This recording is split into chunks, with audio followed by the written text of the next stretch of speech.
Barang antik menjadi barang yang banyak diburu oleh sebagian orang.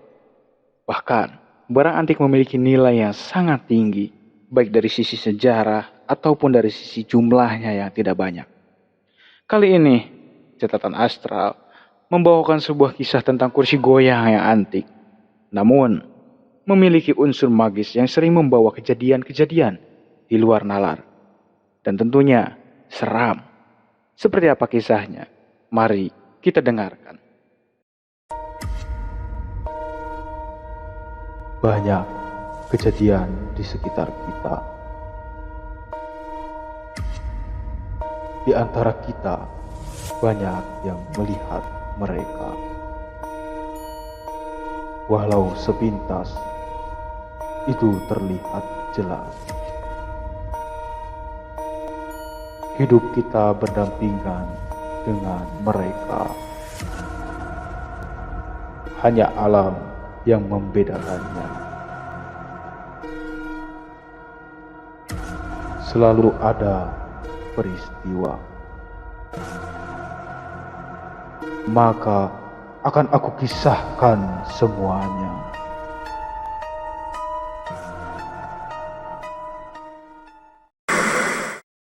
Indra merupakan seorang yang senang mengoleksi barang-barang lama.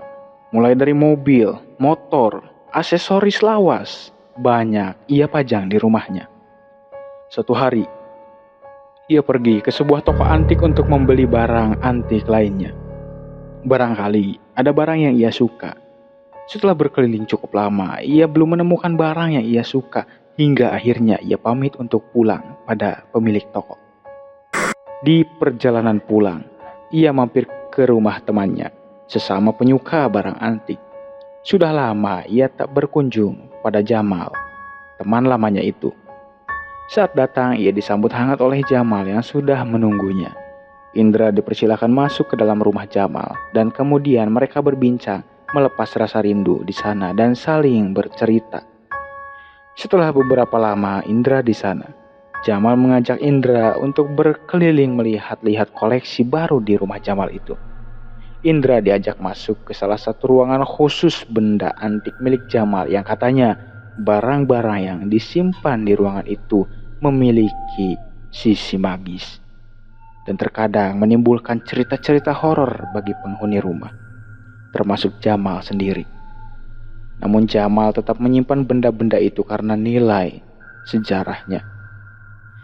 Pandangan Indra tertuju pada satu kursi goyang yang terlihat sangat terawat dengan model yang sangat-sangat lawas. Indra menanyakan dari mana Jamal mendapatkan kursi itu. Ternyata itu adalah kursi goyang peninggalan seorang yang dijual keluarganya kepada Indra. Katanya, kursi itu sudah berumur hampir 100 tahun dan menjadi saksi bisu pemilik kursi itu dahulu yang tewas secara misterius. Kursi itu tetap kokoh walaupun berumur lebih tua dari Indra. Indra terus melihat-lihat dan merasa suka pada modelnya. Ia juga mencoba duduk di sana. Tak disangka, di sana Jamal justru menawarkan kursi itu pada Indra jika ia memang suka. Indra tak perlu membelinya asalkan ia sanggup menjaga dan merawatnya.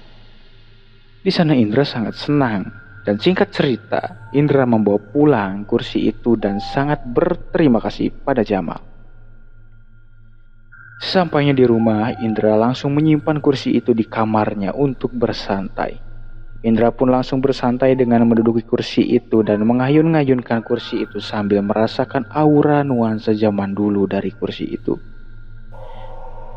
Beberapa hari berlalu, ia sangat senang menghabiskan waktu di sore hari selepas bekerja untuk bersantai di kursi tua itu.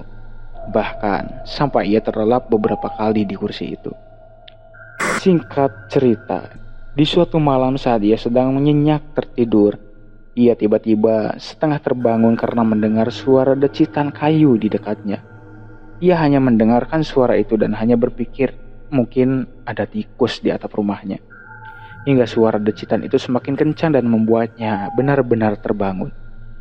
Setelah ia duduk dari posisi tidur, suara itu mulai menghilang dan Indra mendapati kursi goyang itu bergerak mengayun beberapa saat hingga akhirnya berhenti.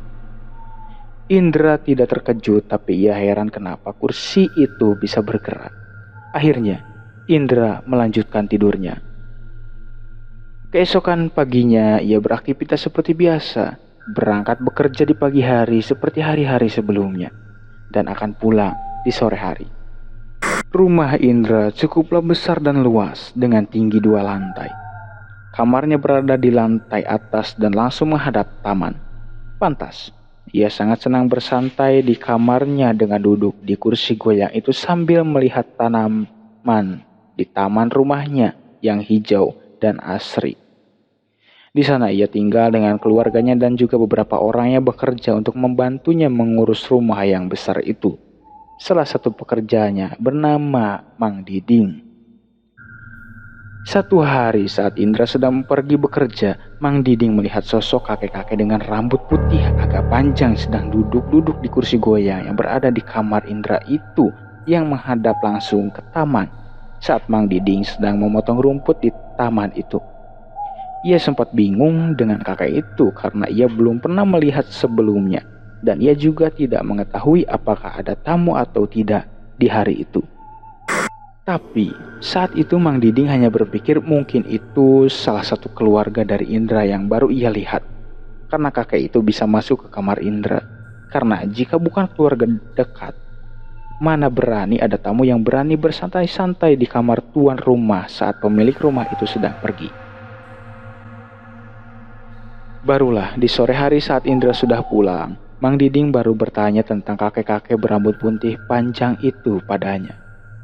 "Mas Indra, ada saudara yang datang ya?" ucap Mang Diding pada Indra. "Saudara yang mana, Mang?" jawab Indra. "Saudara Mas Indra yang sudah sepuh, laki-laki tadi. Saya lihat dia bersantai di kamar Mas Indra, lagi duduk di kursi goyang sambil liatin taman," lanjut Mang Diding. Mendengar cerita dari Mang Diding, Indra keheranan karena tidak ada saudaranya yang berkunjung saat itu. Lantas ia pergi ke kamarnya untuk mengecek kondisi kamarnya. Ia takut ada barang yang hilang karena orang yang dilihat Mang Diding belum ia ketahui. Indra masuk ke kamarnya dan mendapati kursi goyang itu sedikit bergeser dari posisi semula, seolah-olah ada orang yang menggunakannya. Indra masuk ke kamarnya dan mendapati kursi goyang itu sedikit bergeser dari posisi semula, seolah sudah ada orang yang menggunakannya. Kejadian seperti itu, di mana ada seorang kakek yang selalu duduk di kursi goyang itu beberapa kali terjadi dan hanya Mang Diding yang selalu melihatnya dan selalu menceritakannya pada Indra. Sampai di suatu malam saat Indra tertidur, ia terbangun setengah sadar dan mendengar suara seorang pria tua yang batuk. Dan seperti tercekik, Indra yang belum sepenuhnya sadar tidak bisa menggerakkan tubuhnya untuk melihat apa yang terjadi. Suara pria tua yang mencekik itu terus terdengar hingga tiba-tiba suara itu hilang dan selang beberapa detik ia mendengar suara tubuh yang jatuh seolah tersungkur dengan keras. Karena rasa kaget itu akhirnya ia dapat menggerakkan tubuhnya dan langsung melihat keadaan sekitar. Indra terkejut karena melihat tubuh seorang kakek-kakek dengan ciri yang sama dengan sosok kakek yang selalu dilihat Mang Diding dengan rambut putih agak panjang. Saat itu Indra menemukan sosok itu tergeletak di depan kursi goyang itu seolah sudah jatuh tersungkur. Dengan rasa takut dan heran, namun ia sudah sadar kalau itu bukanlah sosok manusia. Saat itu ia memberanikan diri untuk melihat sosok kakek tua itu.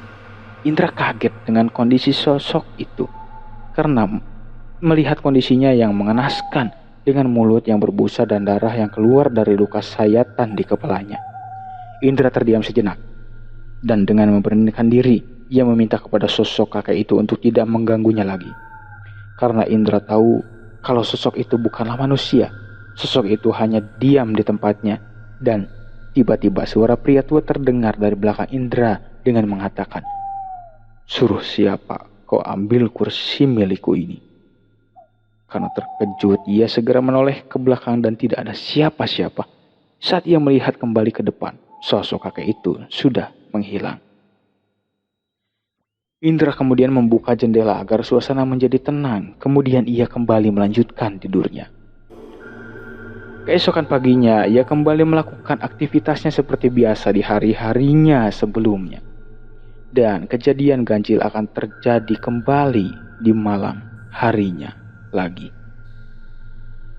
Di malam hari saat ia sudah terlelap seperti biasanya, ia kembali mendengar suara sosok kakek itu yang batuk lengkap dengan suara decitan kursi goyang itu.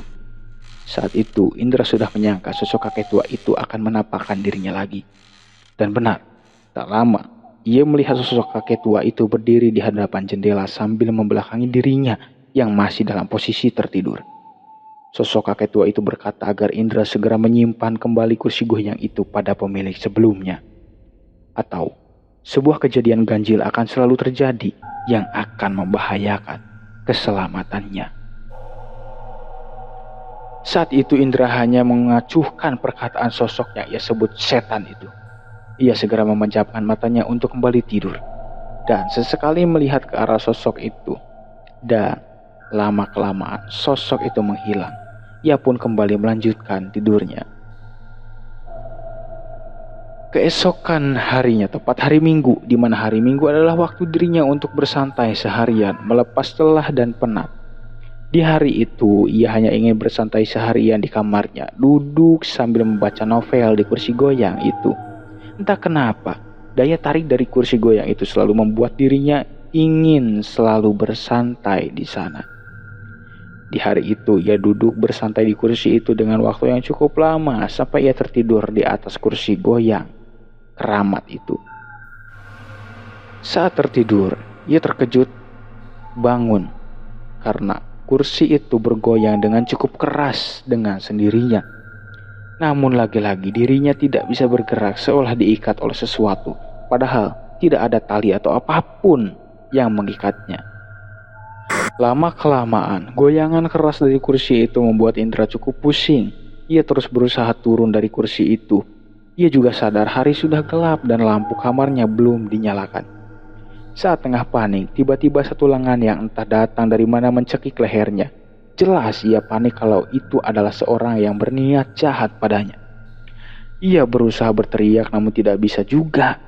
Setelah itu, suara sosok hantu kakek tua itu terdengar kembali dan berkata dengan marah padanya. Karena belum mengembalikan kursi goyang itu pada pemilik sebelumnya.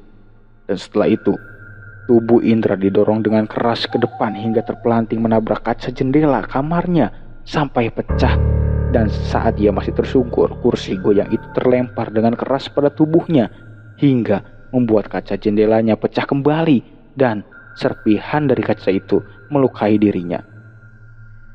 Suara keras itu membuat orang-orang yang berada di rumah itu kaget dan segera berusaha membuka pintu kamar Indra yang terkunci. Indra yang juga ingin segera keluar dari kamar itu dengan cepat bangkit dengan tubuh penuh luka dan segera menyalakan lampu di kamarnya. Dan ia tak menemukan orang lain di sana. Ia pun segera membuka pintu kamarnya dan orang-orang sudah berkumpul di sana untuk memastikan kondisi Indra. Kejadian saat itu sungguh membuat Indra panik dan bingung. Begitu juga orang-orang lain di sana. Karena kejadian itu, Indra merasa dirinya sudah mulai tidak aman. Dan ia yakin semua itu berkaitan dengan kursi goyang keramat itu.